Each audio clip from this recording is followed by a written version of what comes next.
राजधानी दिल्ली के प्रगति मैदान में आयोजित हो रहे विश्व पुस्तक मेले को लेकर लोगों में जबरदस्त उत्साह देखने को मिल रहा है। 9 दिन तक चलने वाले इस पुस्तक मेले का आगाज हो चुका है। यहाँ भारी संख्या में पुस्तक प्रेमी प्रगति मैदान पर पहुंचकर अपने मनपसंदीदा पुस्तकों का चयन कर रहे हैं। कोरोना संकट के बाद खास तौर पर इस तरीके का विधिवत पुस्तक मेले का आयोजन किया जा रहा है, जिसमें साहित्य, विज्ञान, fiction, stock market, non fiction, Hindi और अंग्रेजी साहित्य अन्य भाषाओं में पुस्तकें उपलब्ध हैं। वहीं जो लोग कम समय में ज़्यादा पैसा कमाना चाहते हैं, उन लोगों के लिए स्टॉक मार्केट में करियर बनाने के लिए UDTS यानी कि इंट्रा ट्रेडिंग ब्रह्मास्त्र, जिसके ऑथर मनीष तनेजा द्वारा लिखी गई है, ये पुस्तक काफ़ी कारगर है। इसमें बारीकियों से बताया गया है कि कैसे आप स्टॉक मार्केट में अपना कम समय में ज़्यादा पैसा कमा सकते हैं। वहीं अंतर्राष्ट्रीय पुस्तक मेले में स्टॉल नंबर 394 और 396 पर इस पुस्तक को आप खरीद भी सकते हैं। साथ ही आप इसको ऑनलाइन भी मंगवा सकते हैं। आप तस्वीरों में देख सकते हैं कि पुस्तक मेले में लगी इस दुकान में भीड़ इस कदर है कि लोग रुक कर जानने की कोशिश कर रहे हैं कि आखिर कम समय में कैसे ज़्यादा पैसा कमाया जा सकता है। वहीं छोटे छोटे क्विज के माध्यम से UDTS के बारे में बताया जा रहा है। मीडिया से बात करते हुए ऑथर मनीष तनेजा ने बताया कि जो लोग स्टॉक मार्केट में अपना करियर बनाना चाहते हैं, उन लोगों के लिए और जो लोग अभी नए नए स्टॉक मार्केट में ट्रेनिंग में आए हैं, उनके लिए ये पुस्तक ब्रह्मास्त्र का काम करेगी।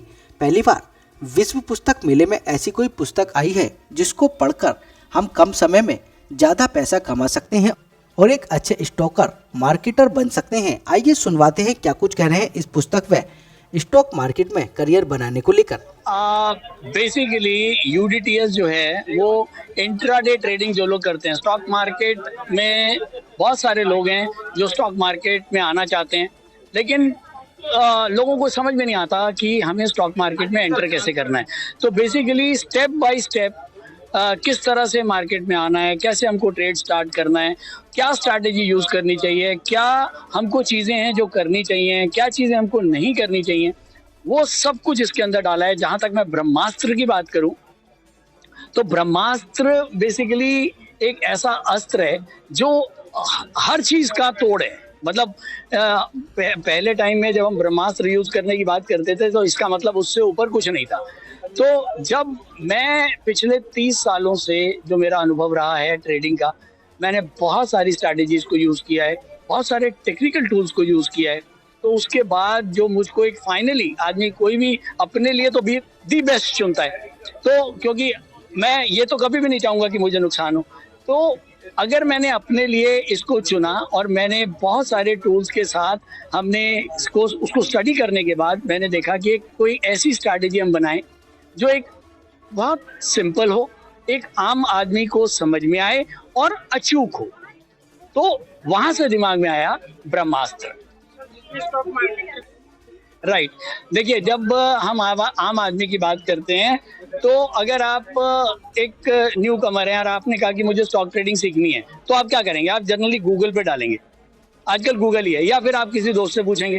तो केवल एक ही आंसर आपको मिलेगा कि आप टेक्निकल एनालिसिस कर लीजिए, या आप किसी इंस्टीट्यूट में जाएंगे, आप कहोगे मुझे स्टॉक मार्केट सीखना है, मुझे ट्रेडिंग सीखना है। तो इस तरह का कोई कोर्स है नहीं कि आपको कोई कहे कि ये ट्रेडिंग का कोर्स है। वो कहेंगे जी आपको टेक्निकल एनालिसिस सीखना है, टेक्निकल एनालिसिस को आप सीख के आप आराम से ट्रेड कर पाएंगे। लेकिन अब बात आती है कि जब हम ट्रेडिंग की बात करते हैं, ट्रेडिंग जो है वो केवल डिमांड और सप्लाई का गेम है, और डिमांड एंड सप्लाई को पढ़ने के बहुत सारे तरीके हैं, टेक्निकल एनालिसिस उनमें से एक है। तो यहाँ मैं यही कहूँगा कि UDTS से हम बहुत आसान तरीके से डिमांड एंड सप्लाई को स्टडी करते हैं, और कंसेप्चुअल वे में कि एक कंसेप्ट क्लियर होता है कि ट्रेडिंग का कंसेप्ट क्या है, और वो जब कंसेप्ट हमारे क्लियर हो जाते हैं तब हमको समझ में आता है कि ये जो टेक्निकल एनालिसिस के टूल्स हैं इनका भी क्या इंपॉर्टेंस है और हम उसको कैसे यूज़ करते हैं। दूसरी बड़ी बात, टेक्निकल एनालिसिस को पढ़ने के बाद भी लोगों का उसमें एप्लीकेशन जीरो है।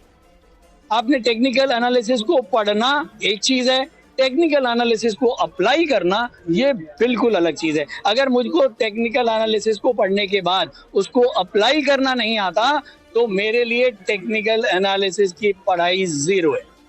तो मैं केवल इतना ही कहूँगा, टेक्निकल एनालिसिस को भी समझना है तो आपको डिमांड एंड सप्लाई को समझना। बहुत बढ़िया क्वेश्चन, क्योंकि जो यूथ है वो आजकल बहुत ज़्यादा फैसिनेटेड है स्टॉक मार्केट। जब हम स्टॉक मार्केट की बात करते हैं तो मैं ये देख रहा हूँ हमारे इंस्टीट्यूट में भी कई बच्चे ऐसे हैं जो 11th 10th और 12th के बच्चे हैं जो स्टॉक मार्केट के लिए जो है बहुत फैसिनेटेड है और वो लोग पूछ रहे हैं। तो उन बच्चों को मेरी केवल ये एडवाइस है कि आप जब भी स्टॉक मार्केट में आए पहले तो बिना आधे अधूरे ज्ञान के साथ ना आए। सोशल मीडिया अच्छा है, मैंने अभी भी बताया कि 3 इडियट का रैंचो बनो कि भाई ज्ञान कहीं से भी मिल रहा है ले लो, लेकिन इतना जरूर ऐड करूंगा अपने उन नए बच्चों के लिए कि वो ज्ञान आधा मत लो, पूरे ज्ञान के साथ मार्केट में आओ, क्योंकि half knowledge is even more dangerous for you. और खासकर जब हम स्टॉक ट्रेडिंग की बात करते हैं तो नुकसान का मतलब सॉरी का मतलब नुकसान है। यहाँ पर ऐसा नहीं है कि सॉरी बोल के आपके पेरेंट्स तो आपको छोड़ देंगे, आपके दोस्त यार भी छोड़ देंगे, लेकिन यहाँ सॉरी का मतलब आपको नुकसान देके उसका वो पूरा करना पड़ेगा। तो बिल्कुल भी लर्निंग के बिना स्टॉक मार्केट में ना आए। और अगर ट्रेडिंग करनी है तो कम से कम आप लोग, अगर 12वीं क्लास की बात करूं तो बहुत यंग है, सारी उम्र पड़ी है, स्टॉक मार्केट बंद होने वाला नहीं है। पहले सीखें, उसको कम से कम 4 या 6 महीने पेपर ट्रेड करें। जब आपको लगे कि आपका जो विनिंग प्रोबेबिलिटी है वो आपके अब साथ है, तब जाके बहुत छोटी क्वांटिटी के साथ, छोटे अमाउंट के साथ आप मार्केट में आएं और बिना एडवाइजरी या बिना किसी फाइनेंशियल एडवाइजर के, जहां पर भी आप अकाउंट खोल रहे हैं, आप डीमैट अकाउंट किसी भी कंपनी में खोलेंगे ऑब्वियसली, तो जब आप अकाउंट खोलें वहां पर जो भी फाइनेंशियल आपके रिलेशनशिप मैनेजर हैं, वहाँ उस कंपनी के जो भी एडवाइजर्स हैं, उनकी देख रेख में ही काम करें और बिना उनकी देख रेख में, बिना अपने आप से जो है वो कोई भी लाइव मार्केट में बड़े ट्रेड आपको नहीं सो देखिए, स्टॉक मार्केट अपने आप में पेचीदा गेम तो है ही, लेकिन स्टॉक मार्केट में अगर आप बिना किसी नॉलेज के आते हैं तो आप और ज़्यादा फंस जाते हैं। तो पहली चीज़ ये है कि अगर आप स्टॉक मार्केट में आ रहे हैं तो थोड़ा पढ़ लिख के आइए। हालांकि पढ़ाने के लिए बहुत सारे लोग मौजूद हैं, but the only thing is कि अगर वो सिंप्लिसिटी से आपको पढ़ाया जाता है तो इजीली समझ में आ जाता है। जैसे कि आपको बच्चे को हैंड हेल्ड करके अगर आप पढ़ाते हैं तो वो जल्दी पढ़ लेता है माँ के साथ बैठ के। उसी तरह अगर आप स्टॉक मार्केट को पढ़ते हैं with experiential and technical knowledge तो ये सिंप्लीफाई हो जाता है। मेरा नाम पुनीत ग्रोवर है एंड मैं स्टॉक मार्केट में काफ़ी टाइम से जुड़ा हुआ हूँ। एंड इस बुक की एक बहुत ख़ास विशेषता है जो कि मनीष सर ने बहुत अच्छी किताब लिखी है। पहले तो मनीष सर मेजरली जो है यूट्यूब पे ही हमको पढ़ा रहे थे, बट अब बुक के थ्रू भी हम उनके जो टेक्निक्स हैं उनको पढ़ सकते हैं। मुझे सबसे ज़्यादा अच्छा बुक को पढ़ने में लगता है क्योंकि बुक के अंदर मैं पेन एंड पेपर से जो इम्पोर्टेंट चीज़ें हैं उनको अंडरलाइन कर सकता हूँ, दोबारा रेफरेंस के थ्रू मैं उसको रीड कर सकता हूँ, जो इम्पोर्टेंट पॉइंट्स हैं उनको नोट डाउन भी कर सकता हूँ। तो ये एक अच्छी विशेषता है। इसके अंदर उन्होंने यूरिडियस की स्ट्रेटजी के बारे में बताया गया है, जो कि सिर्फ इंट्राडे के लिए नहीं है, उसको हम बहुत सारी जगह पे यूज़ कर सकते हैं।